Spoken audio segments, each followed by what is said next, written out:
Il y a des trajets qui se font en silence. Pas parce qu'on dort, mais parce qu'on pense.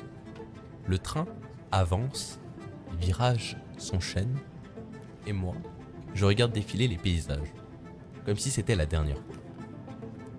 Les montagnes se dessinent à l'horizon, et moi, j'y vais. Pas pour une rando, pas pour des likes, mais pour comprendre ce qu'on est en train de perdre, sans même s'arrêter. Je vais là-haut, là où la glace recouvrait tout, là où il y a 100 ans tu posais ton pied sur de la mémoire figée. Aujourd'hui, tu poses le pied sur du vide, sur le sol que la Terre n'avait pas montré depuis des millénaires. Le glacier du Sang Florent, on en parle peu, mais il fond, lentement, inexorablement. Et avec lui, c'est une partie de nous qui disparaît, une partie de ce qu'on croyait éternel. Je filme, oui, mais je filme pas juste pour regarder des images. Je filme pour témoigner, pour figer le moment, avant qu'il ne disparaisse pour de bon. Et parce que si demain, on veut raconter, et il faudra avoir vu. Et ce documentaire, c'est pas une alarme. C'est pas une leçon non plus. C'est juste un regard. Un regard posé sur un géant qui meurt en silence. Et la vérité, c'est que personne n'écoute vraiment les géants. Ils s'effondrent. Parce que quand ils tombent beaucoup trop lentement pour faire du bruit.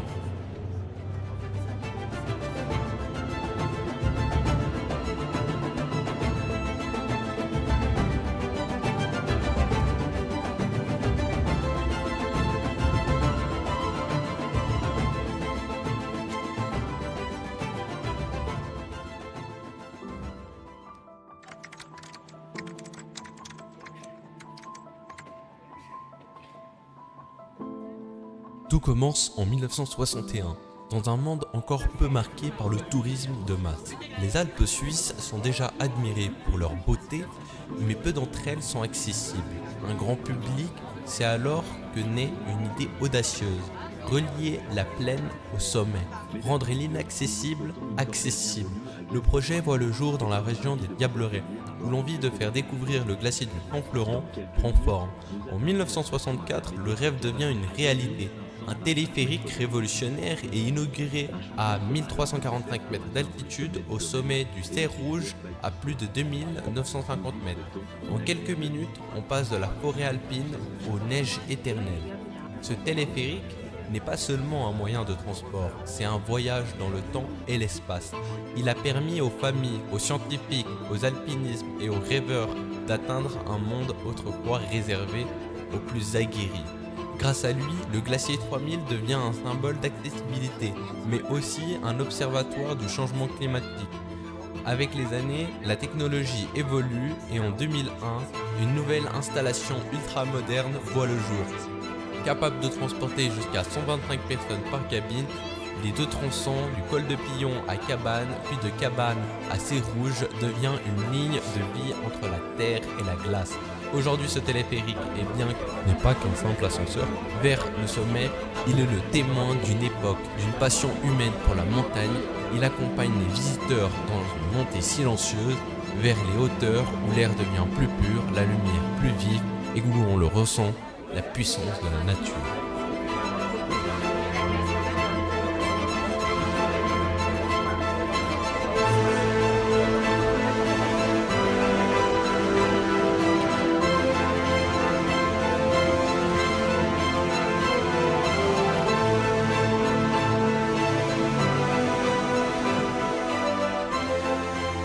Mais bon, on n'est pas ici pour vous parler de téléphérique. On est surtout là pour vous parler d'un problème beaucoup plus important. Un enjeu catastrophique auquel on devrait agir le plus tôt possible. Bon, j'arrête de parler et je vous laisse avec les images.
là.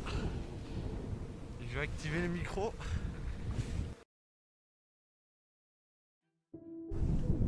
Ici, à 3000 mètres d'altitude, dans les Alpes suisses, l'immensité du glacier du Saint-Florent est à la fois majestueuse et dévastée. Ce géant de glace, autrefois symbole d'éternité, se trouve aujourd'hui au cœur d'un bouleversement silencieux, mais implacable. La fonte des glaciers est l'un des signes les plus visibles du réchauffement climatique. Et ce glacier en particulier en est le témoin. Bienvenue sur le glacier du Saint-Florent.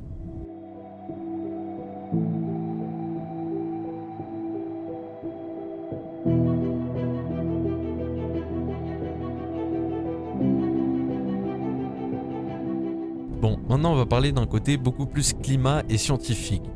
En 2000, le glacier du Saint-Florent s'étendait sur 2 km de long. Depuis, il a perdu près de 50% de son volume. Son front recule désormais de 10 à 15 mètres par an en moyenne, avec des pics de 25 mètres lors d'étés caniculaires comme en 2022. Ce recul est un indicateur inquiétant de l'accélération du réchauffement climatique. Et nous ne sommes pas témoins d'un phénomène naturel à long terme, mais ce recul est une conséquence directe d'une émission de gaz à effet de serre, et ce glacier nous raconte l'histoire d'un monde qui se réchauffe de plus en plus vite. Et pour vous parler beaucoup plus sérieusement, je vous dis des pourcentages et des numéros et des chiffres, vous savez même pas à quel point le glacier a perdu. C'est pas pour rien que le meilleur moyen de pouvoir visualiser quelque chose de la plus belle manière, c'est la vue depuis le ciel. Et c'est pour ça que j'ai réussi à trouver ces deux sources, ces deux photos satellites, qui ont été justement capturées par la NASA, du glacier du Saint-Florent, où on peut voir littéralement l'impact du glacier, à quel point il a fondu entre les années 2001 à 2022. Et voici les deux images en question pour vous rendre compte de la situation. Et selon les projections actuelles, d'ici 2050, le glacier du Saint-Florent pourrait avoir disparu, et ce n'est pas un événement isolé. Les glaciers alpins suisses, tout comme ceux des autres montagnes du monde, sont en train de fondre à une vitesse jamais vue auparavant. Mais le glacier du Saint-Florent cache également des secrets, des histoires humaines que la glace a préservées, et parfois pour mieux les révéler au grand jour. Une histoire particulièrement marquante est celle de Marcelin et de Francine Dumoulin, un couple d'agriculteurs disparus en 1942 sur ce même glacier. Pour vous résumer l'histoire, ce 15 août 1942, Marcelin et Francine disparaissent mystérieusement dans les montagnes. Leurs corps ne seront jamais retrouvés, et pendant 75 ans, personne ne saura ce qui leur est arrivé. Jusqu'à l'été 2017, lorsque la glace dans sa fonte a dévoilé leurs corps parfaitement conservés, le glacier, dans la lente érosion, avait préservé leurs corps, leurs effets personnels et même leurs vêtements, comme figés dans le temps. Leur découverte a fait le tour du monde, et revivant la mémoire d'un couple disparu d'une époque révolue, ils ont été retrouvés ensemble, une image poignante d'amour et de résilience face à la puissance de l'implaçable de la nature. Les scientifiques, tout comme les sauveteurs, n'oublieront jamais cette rencontre avec le passé, une découverte émouvante qui lie à la fois l'histoire de la Seconde Guerre mondiale, de la science et la glaciologie.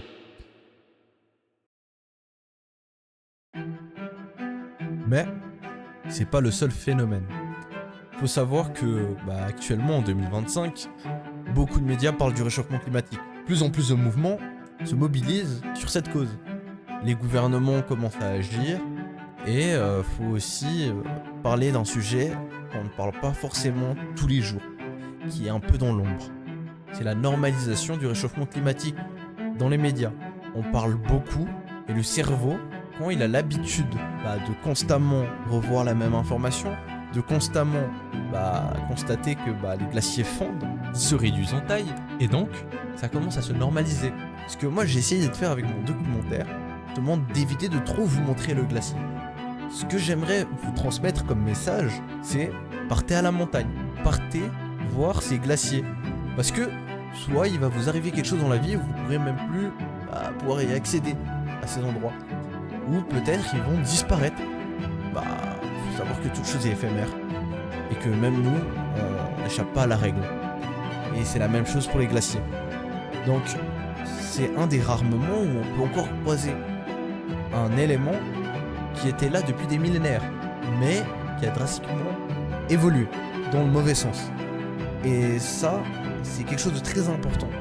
Parce que on ne se rend pas compte à quel point les glaciers, c'est essentiel que ça soit pour notre électricité, pour nos ressources d'eau, pour notre lait. Il faut savoir que c'est grâce à l'eau des montagnes que nos vaches arrivent à boire. Il faut aussi savoir que c'est grâce à l'eau des montagnes qu'on arrive à arroser nos agricultures, qui nous permettent de manger. Et ça a un impact, parce que la nourriture de la région, c'est la nourriture qu'on consomme, qui se retrouve souvent au magasin. Et malheureusement, on a un destin tragique.